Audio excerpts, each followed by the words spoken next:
Bevelyn, you were recently pardoned by President Donald Trump. How did you first hear that that was going to be happening? Well, there was word or buzz about it on Twitter. At some point, Charlie Kirk had retweeted that I would be one of the people pardoned. My name was like first on the list or up there. And my husband was talking about it. And so we just didn't know what day, but I knew Trump wasn't going to let me sit in that prison. If he won, he was going to get me out. I knew that. What was going through your mind and your heart once you realized, okay, this is happening. This is going to be real. I'm going to get out. I mean, 41 months is a long time. What was going through your mind? Oh my God. I was praising God.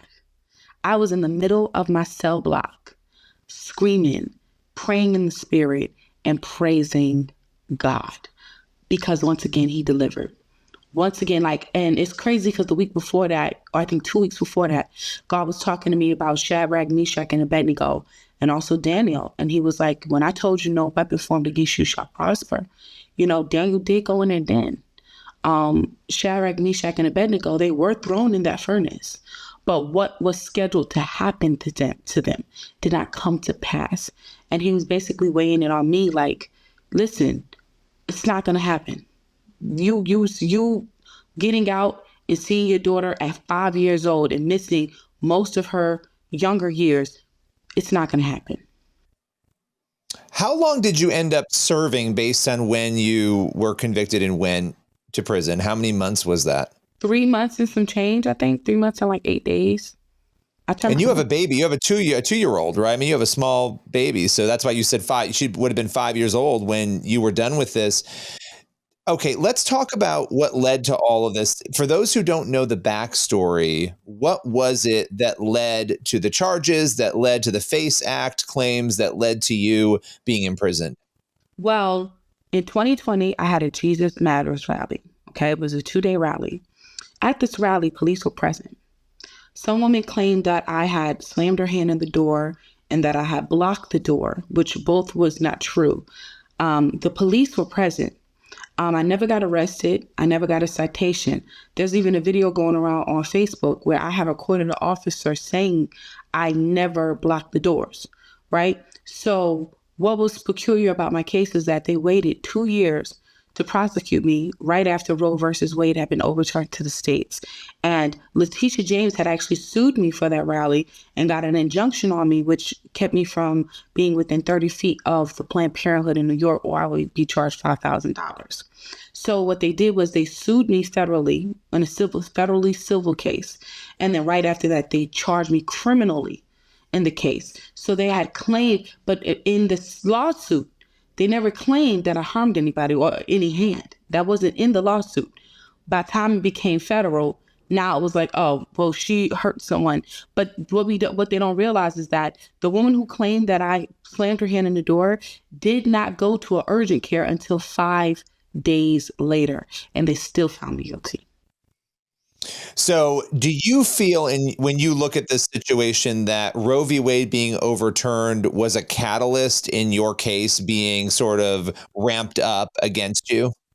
Absolutely. That and also Biden being in office. Roe versus Wade being overturned, and also with Biden having the full power and influence of our federal government, it gave everybody the green light to kind of hem us up. What people have to understand about when you're charged with a crime, that judge, whatever judge you get, if that judge is biased against you, it can play a humongous role in how you win your case. Judges have the power to deny certain admittance of evidence. Judges have the power to hinder any arguments. We were denied our ability to argue freedom of speech in the First Amendment. We were denied certain evidence to display, like the officer saying that I never blocked because the prosecutors called it hearsay. So by time we had went to trial, the judge had already edited what would be presented to the jury. And a lot of it worked in the prosecutor's favor. You know, what went through your mind? You spent over 3 months, in prison. Did you have anger? I mean, were there parts of you that said you would have done something differently, or did you really feel like this was not fair? It was handled improperly. I mean, how did you deal with all the complex emotions that come along with something like this? Well, the thing is, I'm a Christian. I'm never gonna sit and be a bitter individual when I know that prosecution comes with a package. I knew that when I signed up. I knew that when I carried my cross. He said count the cost, and he meant it. Not for people who are just, if you're a mediocre Christian, you won't handle it. But if you really are serving God, it's going to happen. I really was persecuted for my faith. So really, I was not ashamed of why I was there. I never in my mind thought, man, I shouldn't have did it. And if anything, the prayer constantly while I was in prison was for peace, for shalom. It's traumatizing to be in that prison. I woke up in shock. I don't know if you've ever lost like a family member, but for anybody who ever has, like, when my dad died for like 6 months, I would wake up in shock that he was really gone. I still have moments like that where it'll hit me in prison. While I was in prison, I was laying in bed and it hit me. Oh my God, my dad is gone. In the same way, when I was in prison for those 3 months, it would hit me every day. Oh my God, I'm in prison. And I would have to just count on God to give me the peace I needed to push forward. Where do you go from here in terms of advocacy for the unborn? Obviously, you have been freed and this has been a huge week for you. What happens next? Are you going to be doing more work in this area? I'm just curious to sort of hear your future plans. Yeah, I feel like doors are opening tremendously for me with the pro-life movement. I think certain individuals that I wasn't connected with then want to connect with me now. And I think I feel like God is placing me up as a display for zeal in him and how he still delivers. And so if I can be like that voice of reason to people to just serve God and just trust him, that I believe that's the season we're in. I feel like my job is to band people together, no matter how they, everybody doesn't protest abortion the same way. Some pray, some speak, some don't, but I feel like this is the season for us to start banding together. And I feel like I'm that voice of reason to convince others that it's important to do. And then on another hand, I feel like I got more work. I have to address the BOP. That prison, the amount of drugs, the amount of sodomy, we have to find a way to have our people in prison, but we don't need to promote sodomy. Trump has already signed an order. There were 3 biological men in that prison while I was there. One of them had ended up getting a girl pregnant. They had to do pregnancy tests on the entire unit. Wait a minute. So okay. There were 3 biological men, and I know that this happens. This is a huge issue, and I know that the order has been signed now. But in your prison, how did that make you feel as a woman? Obviously, as a Christian, but as a woman, what was that like for you? Oh my God, grown biological men, nothing snipped. I felt so disgusted and so vulnerable. I'm in a female prison, but I'm still vulnerable. And it doesn't even add the fact that the women are dealing with relationships with each other. I was pursued my first day there. And I had to tell the girl, listen, ma'am, I'm a Christian. Now, I'm not violent, but I will fight for my purity. Come on, I shouldn't have to be put in that position.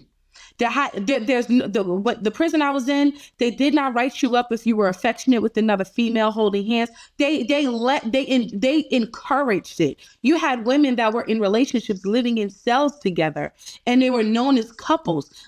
This type of stuff should be discouraged. But then on top of that, in federal prison, you don't have conjugal visits.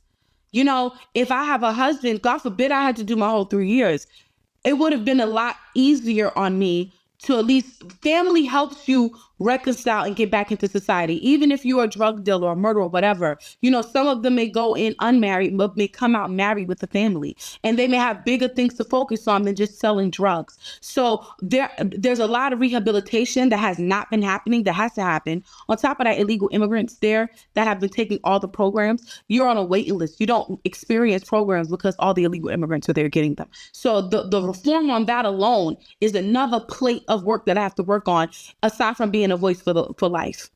So you came out with another mission field. You came out with a whole other mission field. No. I'm just waiting on Pam to call me. Pam just called me.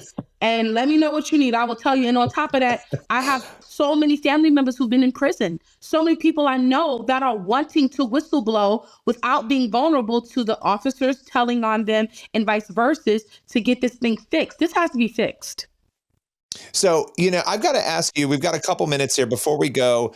Your story of why you're passionate about the unborn, of why you're a Christian, you have a really interesting backstory. And I know I actually want to have you back and tell the full backstory, but talk about where that passion came from and where that love for the Lord came from, because it wasn't always that way for you, was it? Right. I didn't know this. I didn't realize this until I was actually in prison. And I was just thinking one day, when I had got my first 3 abortions, right?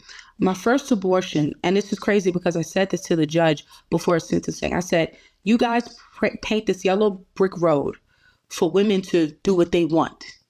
It's their body, their choice. And you lay out all of these choices, but yet you don't take responsibility for the broken heart that comes after that choice. These same girls that you sentenced to federal prison are the same ones you told, it's your body, your choice, go and kill your baby.